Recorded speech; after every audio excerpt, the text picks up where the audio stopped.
Well, it's been 19 years since the mother of all false flags, that is, the controlled demolition of the World Trade Center and the insider attack on the Pentagon.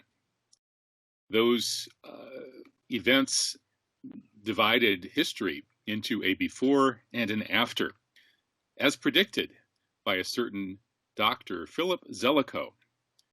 He is a professor of history at the University of Virginia who predicted a few years before 9/11 that there would be a coming catastrophic event consisting of the destruction of the World Trade Center that would radically change the politics and collective psychology of the United States of America. Dr. Zelikow predicted this in a 1998 article in Foreign Affairs magazine, the flagship of the Council on Foreign Relations. And in that article, co-authored with John Deutsch, Zelikow essentially told us that as a self-professed expert in what he calls the creation and maintenance of public myths, and his first example of a public myth is the myth of the dastardly Japanese surprise attack on Pearl Harbor that brought the U.S. into World War II, that as this expert in public myths, he can see that a coming catastrophic event, such as the destruction of the World Trade Center, and remember, this is being written in 1998, would have this tremendous impact on America, dividing time into a before and an after. And in the before, people were still living in a constitutional Republican regime, or at least they thought they were. After, there would be massive crackdowns on civil liberties, and it would be a whole new world. So that was quite an interesting prediction made in 1998 by Philip Zelikow, who would go on to become the essentially sole author of the 9/11 Commission report, the official U.S. government version of what supposedly happened that day. And this and other coincidences around Philip Zelikow have led many to suggest that Dr. Zelikow is a prime suspect as one of the scriptwriters, perhaps a lead scriptwriter for the 9/11 false flag Hollywood-style event. Somebody wrote the script for it in advance, and Zelikow, who was charged with covering it up and putting out this ridiculous thriller novel called the 9/11 Commission Report, presumably produced his novel, posing as an official government report, based on the script that he, and perhaps along with others, had written before 2001. Because this event was very carefully orchestrated.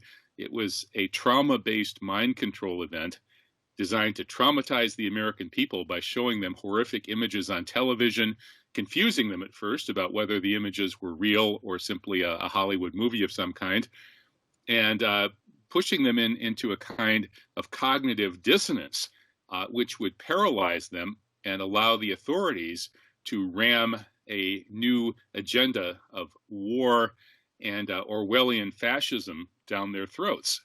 And that's precisely what Zelikow and the other authors of the 9/11 false flag did to us here in the United States. We've now spent more than $7 trillion on the 9/11 wars, which were entirely designed to benefit Israel. Remember, Dr. Zelikow is a hardcore neoconservative Jewish Zionist, as are all the other members, with a couple of minor exceptions, of Project for the New American Century, which called for that 9/11 New Pearl Harbor exactly 1 year before it happened in their manifesto, Rebuilding America's Defenses, which was a rewrite of Netanyahu's clean break document. So all of this was designed to trick the United States into going to war to destroy the Middle East on behalf of Israel. And that's precisely what happened. So $7 trillion American dollars later, the Middle East is largely in smoking ruins, although they haven't managed to go to all-out war against Iran yet, but they're still working on that.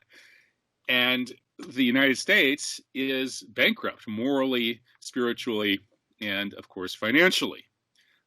So the Zionist neocons destroyed the United States with 9/11. Nobody in the United States believes anything that the government tells them anymore, which is why there's such a strong movement of people who refuse to wear masks, refuse to social distance, don't believe that there is such a thing as coronavirus, because who can trust experts after the government has terrorized most experts, with the brave exceptions of several thousand architects, engineers, and scientists who've talked about the controlled demolitions.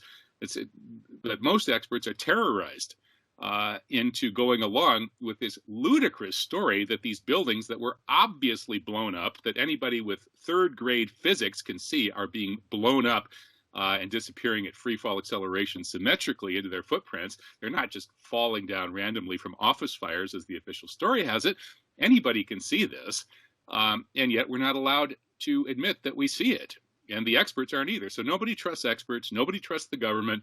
That's why a populist, anti-media, anti-government, anti-expert lunatic like Trump was elected. The United States is swirling around the toilet bowl and about to go all the way down, thanks to the genius of those American insiders who authorized the Israelis to blow up the World Trade Center and murder nearly 3,000 Americans on 9/11 and drive this country into absolute ruin and insanity.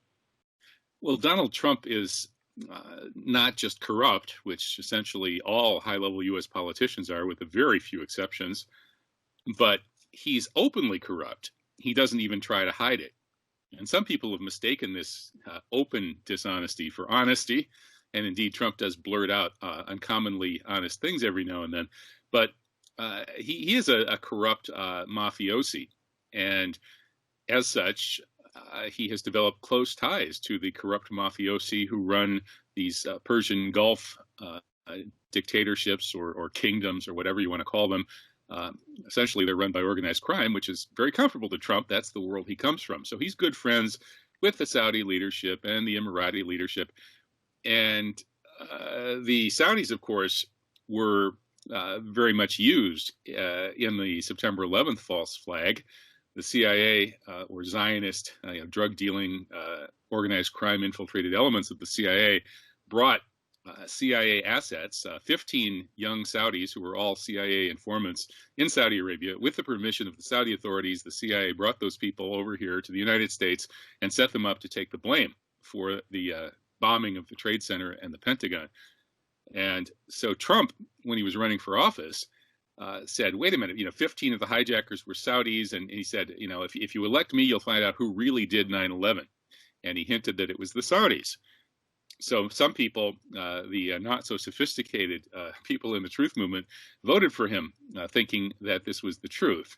In fact, as soon as Trump was in office, he and his kosher Nostra son-in-law, Jared Kushner, started cutting deals with the Saudis and other corrupt Middle Eastern despots, and got on board with their war on Yemen, this genocide of Yemen. And they've been working very hard to essentially get surrender deals from these regimes to basically give up on the Palestinian cause and surrender and admit that Israeli genocide of the Palestinians has succeeded and can stand. So Trump then and his people, led by Kushner, are calling this some kind of a peace deal and a peace triumph. And Trump managed to get himself nominated for a Nobel Peace Prize, which sounds impressive to anybody who doesn't realize that anybody can be nominated for a Nobel Peace Prize. You just need to find a couple of people or something to write something for you. A friend of mine here in Madison, Wisconsin, that hardly anybody has ever heard of, Bob Rushline, who's a good peace studies scholar.